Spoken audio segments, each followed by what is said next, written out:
संत रामपाल जी महाराज जी का कहना है कि बेटियों को एक बोझ न समझो, बेटियां तो परमात्मा की दी हुई संतान है। सरकार ने इतनी मुहिम चलाई है लेकिन फिर भी दहेज मुक्त भारत नहीं कर पाई है। क्यों इतना पैसा भी लगा रहे हैं लेकिन फिर भी ऐसा नहीं हो पा रहा है। लेकिन संत रामपाल जी महाराज जी ने आध्यात्मिक तो समाज में जो भी लोग भक्ति कर रहे हैं तो वो शास्त्र विरुद्ध है, जिसकी वजह से उन्हें कोई लाभ नहीं मिला। बट और संत रामपाल जी महाराज जी को देखिए तो उनका एक एक ज्ञान शास्त्रों से मैच करता है। वो शास्त्र के अनुसार भक्ति देते हैं, जिसकी वजह से परमात्मा जो है बेटी की रक्षा करता है। इवन हम दहेज देते हैं, दहेज लेते हैं तो उसका हमें पाप लगता है। हमें एक एक रुपए का चुकाना पड़ता है, कोई किसी जन्म में, कोई किसी जन्म में। जबकि संत रामपाल जी महाराज जी का जो रामायणी होता है वो 17 मिनट की रामायणी होती है। बट अगर आप रीड आउट करो उसे तो 18 पुराणों का ज्ञान यानी 33 करोड़ देवी देवताओं की उसमें स्तुति होती है। उसकी स्तुति से जो है वो रामायणी सक्सेसफुल होती है। अगर लोग स्पिरिचुअली अवेयर हों कि दहेज लेने के नुकसान क्या है, ठीक है, तो वो जब इस चीज को ज्यादा अवेयर होंगे तब उनको पता चलेगा भाई ये एक कुप्रथा है, इसको नहीं लेनी चाहिए, क्योंकि इसके हम डेप्ट बन जाएंगे और वो चुकाना पड़ेगा। इस प्रोजेक्ट में संत रामपाल जी महाराज जी एज ए सोशल रिफॉर्मर वही काम कर रहे हैं कि दहेज प्रथा को एंड कर रहे हैं और उनके जो फॉलोअर्स है संत रामपाल जी महाराज जी को वो इसका साथ दे रहे हैं। तो मैं दोस्तों, दहेज एक ऐसी सामाजिक बुराई है जिसके कारण समाज में महिलाओं के प्रति अकल्पनीय यातनाएं और अपराध उत्पन्न हुए हैं। दहेज प्रथा को खत्म करने के लिए समाज में जन जागरूकता लाने की जरूरत है और इसी को जड़ से खत्म करने का बेड़ा उठाया है संत रामपाल जी महाराज ने। आपको बता दें कि आज के समय में संत रामपाल जी महाराज के लाखों करोड़ों अनुयायी हैं और वे सभी उनके बताए गए लक्ष्य कदम पर चलते हैं और दहेज रहित विवाह करते हैं। आइए इसके बारे में और विस्तार से जानते हैं उनके अनुयायियों से। नमस्कार दर्शकों, आज के मंच पे हमारे साथ मौजूद हैं संत रामपाल जी महाराज जी के कुछ अनुयायी और आज के डिबेट का टॉपिक है दहेज। जो संत रामपाल जी महाराज जी का दावा है कि वो दहेज मुक्त विवाह करवाते हैं, तो दूसरी तरफ हमारी जो सरकार है वो भी पूरी कोशिश करती है दहेज मुक्त हमारा समाज बनाने की। तो कहाँ तक सरकार के जो प्रयास हैं वो आगे बढ़ रहे हैं, फिर संत रामपाल जी महाराज जी के प्रयासों का ज्यादा रिजल्ट आ रहा है, ये हम इनसे जानने की कोशिश करेंगे और क्या क्या विचार है इनके दहेज प्रथा को लेकर। तो आप में से कौन बताना चाहेगा सबसे पहले कि दहेज प्रथा हमारे समाज के लिए हानिकारक है तो कितनी हानिकारक है? हाँ जी। तो दहेज प्रथा जो प्रेजेंट टाइम में चल रहा है, तो ये पहले के टाइम में जो राजा महाराजा हुआ करते थे उनके पास इतने धन हुआ करते थे तो अपनी बेटियों को विदा करते टाइम वो दे दिया करते थे। उसी चीज को फॉलो करते हुए जो आम समाज के लोग हैं वो ये चीज को देने लगे। अब प्रेजेंट में क्या है, उसको मतलब दहेज प्रथा की वजह से फीमेल फोएटिसाइड यानी जो भ्रूण हत्या कही जाती है, बेटियों को पेट में मार दिया जाता है, क्योंकि ताकि वो जन्म लेंगी तो हमें दहेज देना पड़ेगा, ज्यादा कर्ज बनेगा। इसके अलावा ये भ्रूण हत्या एक क्राइम हो गया। सेकेंड क्राइम ये हो गया कि दहेज इकट्ठा करने के लिए एक बाप क्या क्या करता है, यानी मिलावट, रिश्वतखोरी, भ्रष्टाचार, जो भी चीजें उस पैसे को इकट्ठा करने के पीछे ताकि उनके पास ज्यादा धन आए और अपनी बेटी या जो भी चीजें हैं उसको दे सके। तो ये सारी क्राइम्स जो है एक दहेज प्रथा की वजह से हैं और दहेज प्रथा की वजह से कितनी लड़कियों को जला के मार दिया जाता है। इवन अगर वो थोड़ा सा दहेज लेकर आती है उनको कंपेयर करके उनको प्रेशराइज किया जाता है, तुम्हारे पेरेंट्स ने मुझे उतने दहेज नहीं दिए कि जो मतलब नेबरहुड में किसी ने लाया है, तो ऐसे करके उनको प्रेशराइज किया जाता है। अगर वो नहीं दे पाते हैं तो वैसे लड़कियों को भी मार दिया जाता है। तो ऐसे ऐसे बहुत से क्राइम्स है जो प्रेजेंट में दहेज प्रथा की वजह से चल रहे हैं। देखिए, कहीं ना कहीं अगर हम देखें तो अगर कोई पिता अपनी बेटी को दहेज देता है, अगर वो सक्षम है, तो कहीं ना कहीं उसके ससुराल में उसकी इज्जत होती है और उसको कुछ ना कुछ थोड़ा अच्छा फील होता है, थोड़ी कुछ तो खुशी उसको मिलती है ना। कहीं ना कहीं हम कुछ मेहनत करके अगर कुछ दहेज दे दो, खुश हो जाए, तो कहाँ तक गलत है इसमें? ये अगर आप ऐसा कह रहे हो कि दहेज देने से वो जो ससुराल वाले खुश हो रहा है, तो ये एक आपका माइंडसेट गलत है। अगर वो दहेज से खुश हो रहे हैं यानी आपकी बेटी से नहीं खुश है, ये तो साफ है। तो अगर आपकी बेटी से वो खुश है तो दहेज को कोई वैल्यू नहीं देता, ठीक है। तो यानी आप ऐसे समाज में आप ऐसे परिवार में अपनी बेटी को दे रहे हैं जो जिनको पैसे का लालच है, आपकी बेटी से उनके कोई मतलब नहीं। जो परिवार वाले आपकी बेटी को वैल्यू करेंगे उसको पैसे से मतलब नहीं होगा। आप दो या ना दो, आपकी बेटी को वैल्यू करेंगे। तो आप उनको इसके लिए ना देखकर कि वो जो ससुराल वाले हैं पैसे की वजह से खुश हो जाएंगे, आप ये देखो कि आपकी बेटी दे रहे हो तो वो कितना खुश हो रहे हैं। तो ऐसे किसी को माइंडसेट वो नहीं किया जा सकता कि भाई दहेज देंगे तो हमारी बेटी को अच्छी तरीके से कर सकते हैं। सेकेंड चीज ये है कि जैसा कि लोगों का मानना है कि कुछ दिन तक वो धन काम आएगा, तो आपका दिया हुआ धन कभी भी काम नहीं आएगा। जिसके संस्कार में जो परमात्मा ने लिख रखा है वही चीज काम आएगा। अगर आप अपनी बेटी को परमात्मा से जोड़ देते हो तो परमात्मा उसकी रक्षा करेगा, और अगर उसके भाग्य में भी नहीं होगा, वो भक्ति करती है, तो परमात्मा उसके भाग्य से भी ज्यादा देगा।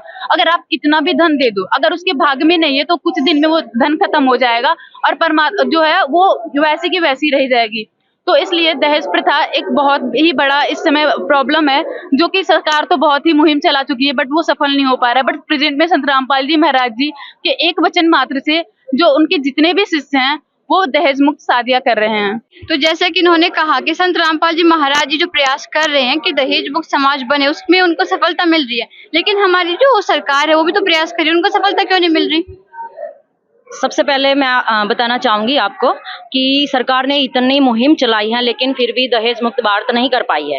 क्यों? इतना पैसा भी लगा रहे हैं लेकिन फिर भी ऐसा नहीं हो पा रहा है। लेकिन संत रामपाल जी महाराज जी ने आध्यात्मिक ज्ञान से ऐसी मुहिम चलाई है जिससे अपने भक्तों को वो ज्ञान दे के प्रूफ के साथ, कि जैसे हमारी देवी भागवत में इसका प्रमाण भी दिया है कि जब देवी जी ने अपने बच्चों का ब्रह्मा विष्णु महेश की शादियां की तो उस समय उनके ना तो फेरे हुए थे ना दहेज दिया गया था। तो उस समय ऐसी मतलब पूरी प्रूफ के साथ बताया गया है कि उस समय कोई नहीं था। तो लेकिन हमारे जो समाज में, हमारे इंडिया में हर जगह ये ऐसा क्यों चल रहा है कि उनकी शादियों में दहेज दिया जाता है। लेकिन ये मुहिम इतनी बढ़ती जा रही है, दहेज मुक्त भारत हो नहीं रहा, मतलब बढ़ता जा रहा है। शादियां जो है वो दहेज इतना ज्यादा दिया जा रहा है बेटियों को कि ताकि वो खुश रहें। लेकिन फिर भी बेटियों से पूछा जाता है, इतने अखबारों में आता है कि वो बेटियां फिर भी दहेज की वजह से मार दी जाती है, कुछ सुसाइड कर लेती हैं खुद। देखिए, ये क्वेश्चन तो है ही, वो उनको सफलता अभी इतनी नहीं मिल रही है। 1961 में ये कानून बना था दहेज ना लेने का, लेकिन आज तक 95% शादियों में इंडिया में दहेज लिया जा रहा है। आपका कहना है कि संत रामपाल जी महाराज जी के जो श्रद्धालु कोई भी दहेज नहीं लेता, ऐसा कैसे संभव है? ये बिल्कुल संभव है। मेरी है शादी, वो भी उन्हीं के आदेश से, मतलब उन्हीं के ज्ञान के आधार पे, संत रामपाल जी महाराज जी के ज्ञान के आधार पे मेरी रमैनी हुई है, शादी हुई है। मेरी रमैनी किस प्रकार की शादी होती है? तो मैंने पहली बार नाम सुना। हाँ, रमैनी होती है, उसमें हमारे सभी देवी देवताओं की जो है स्तुति बताई जाती है। वो केवल 17 मिनट की होती है। शादी है जो वो परमात्मा ने बच्चों का जो जोड़ा है वो मिला के भेज रखा होता है। हमारा काम क्या होता है? बस उनको मिलाना होता है। मतलब परमात्मा ने हम सब जानते हैं इस बात को। हमारे इंडिया में हमारा समाज है, जो हमारे गांव वाले हैं, सब ये बात बोलते हैं कि जोड़े तो परमात्मा ने बना के भेजा है। लेकिन फिर भी अपनी तरफ से क्या बोलते हैं, ढूंढते हैं, सब कुछ करते हैं। अब जो लड़के वाले होते हैं उनसे दहेज की डिमांड पूछते हैं, क्या क्या आपको चाहिए, वो पूरी डिमांड करते हैं। वो खुल के उनको। क्या आपकी फैमिली में किसी ने आपसे दहेज नहीं मांगा? नहीं, मेरी फैमिली में नहीं दहेज नहीं मांगा, क्योंकि दोनों तरफ से जो मेरे ससुराल वाले हैं उन्होंने भी नाम दीक्षा ली हुई है संत रामपाल जी महाराज जी के। तो उन्हीं के आध्यात्मिक ज्ञान की वजह से उन्होंने हमसे दहेज बिल्कुल भी नहीं लिया। और आपकी जो शादी हुई उसमें कितने पैसे खर्च हुए थे? उसमें कोई पैसा खर्च नहीं हुआ। एक सूट में मेरे पेरेंट्स ने, मेरे परिवार वालों ने मुझे भेजा था। मैं, ऐसा नहीं है कि मेरी फैमिली में कुछ भी नहीं है हमारे पास। मेरे पापा सर्विसमैन है, मेरी मम्मी है, हमारा खेत भी है, खेती भी है, सब कुछ है। लेकिन उन्होंने फिर भी कुछ भी नहीं दिया। क्यों? क्योंकि उन्होंने संत रामपाल जी महाराज जी का आध्यात्मिक ज्ञान समझा है कि अगर हम दहेज देते हैं, दहेज लेते हैं तो उसका हमें पाप लगता है। हमें एक एक रुपए का चुकाना पड़ता है, कोई किसी जन्म में, कोई किसी जन्म में। देखिए, पाप पुण्य किसने देखे हैं? अब आपकी फैमिली में अगर वो एफर्ट कर सकते दहेज देने, तो क्यों ना दे? अगर आपकी फैमिली में ये एफर्ट कर सकते कि एक अच्छी सी शादी हो जाए, आपने कहा एक पैसा भी खर्च नहीं हुआ। शादी तो एक ऐसे होते हैं, ड्रीम मैरिज होती है, लाइफ में एक बार तो होती है। फिर आपने इतने सिंपल तरीके से शादी की, उसमें क्या फर्क रह गया? हाँ जी।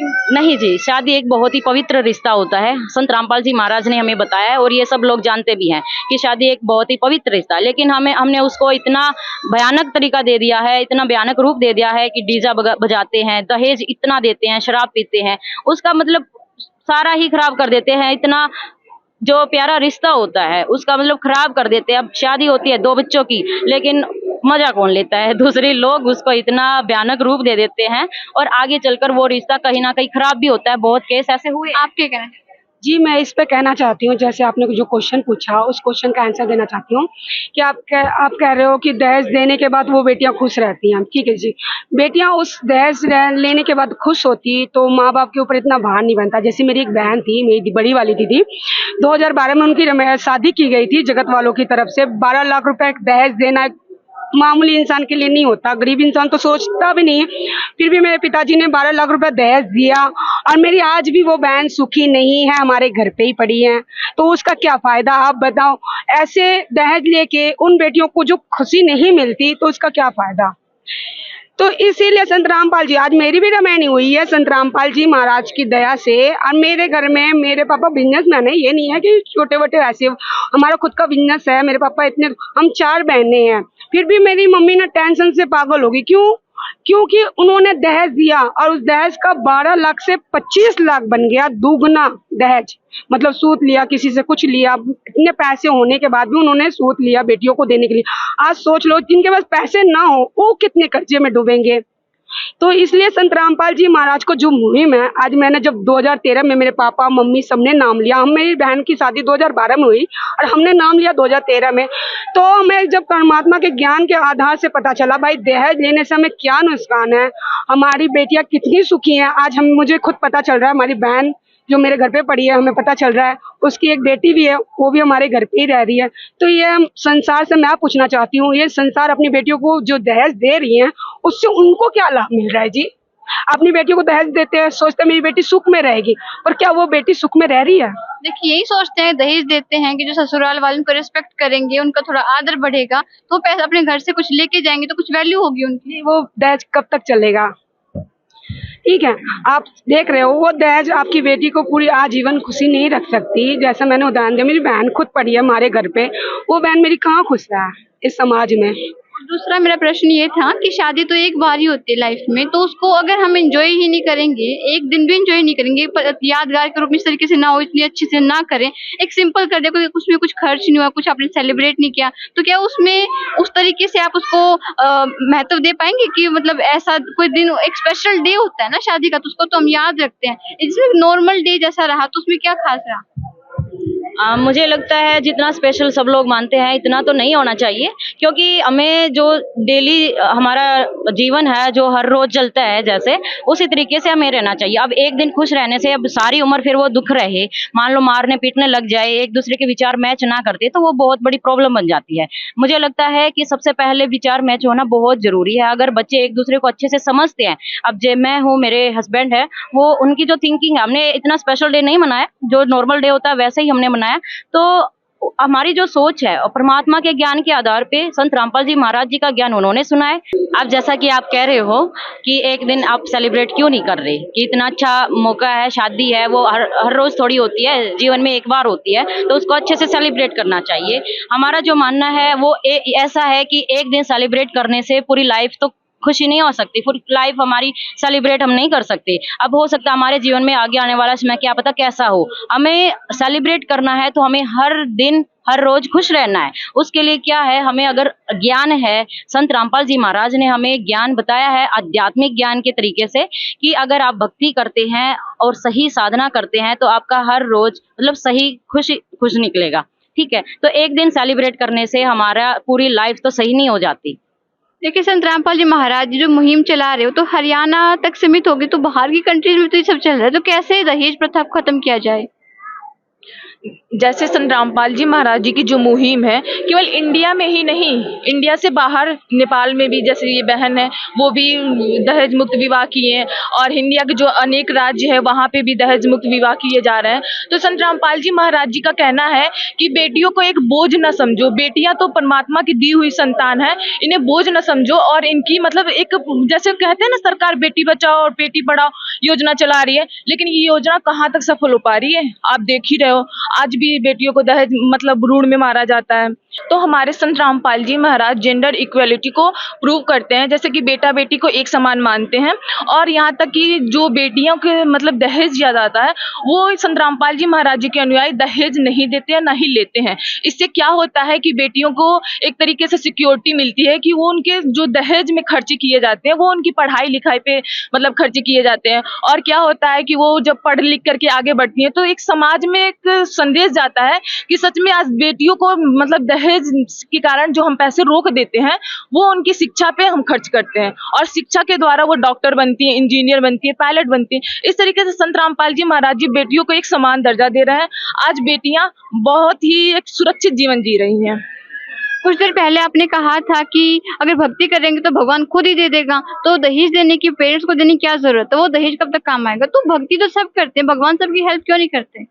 इसलिए कि जैसे कोई भी अभी प्रेजेंट में किसी भी गुरु ले लो या फिर कोई जो खुद से भी भक्ति करते हैं, उन्हें ये नहीं पता कि शास्त्रों में लिखा क्या है।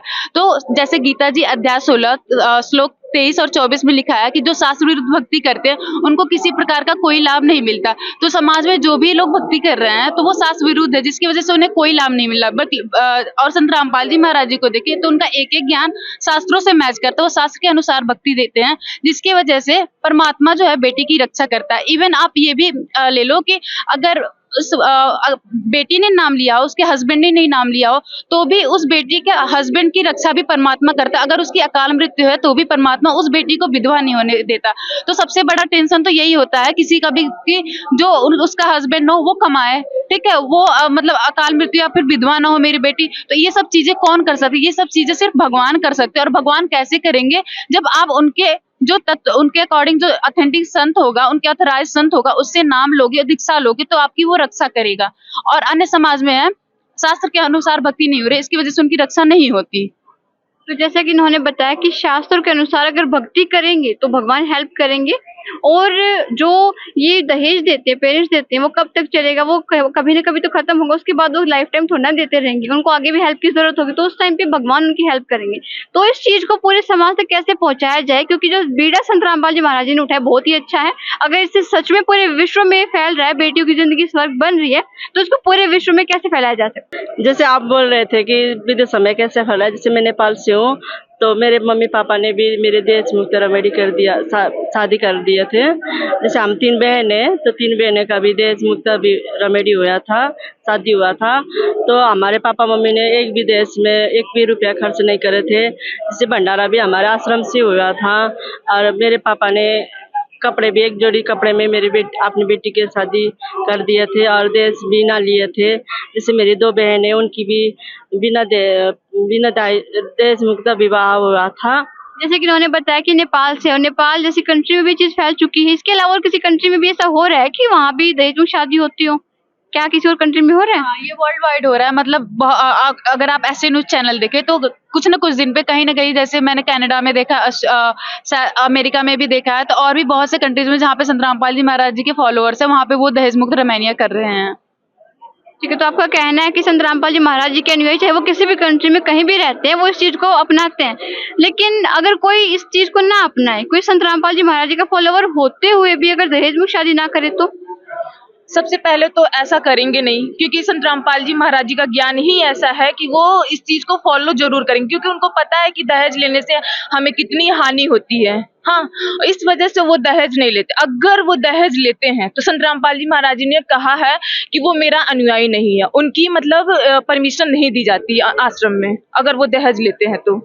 कि मेरा एक सवाल ये है आपसे, जैसे हमारे समाज में जिस तरीके से शादी होती है, एक हवन कुंड होता है, मंत्र बोले जाते हैं, अग्नि को साक्षी मानकर शादी की जाती है, लेकिन आपकी जो रमैनी है वो तो कुछ डिफरेंट ही उसमें क्राइटेरिया होता है, तो उसको हम कैसे रिलायबल माने?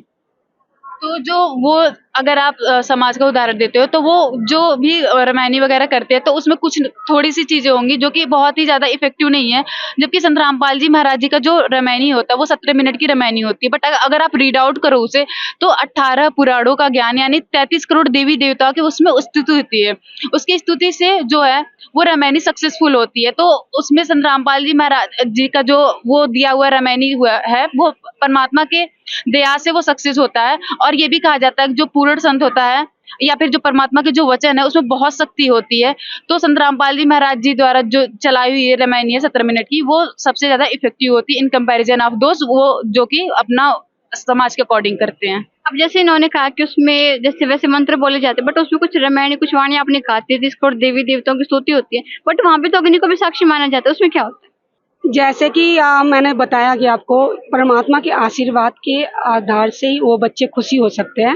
वैसे वो जैसे समाज में आज देख रहे हो आप कि शादियां तो करवा दिया पर बच्चे खुश नहीं हो रहे हैं, पर परमात्मा संत रामपाल जी महाराज के आशीर्वाद से वो बच्चे आज खुश है। एग्जाम्पल मैं खुद हूँ।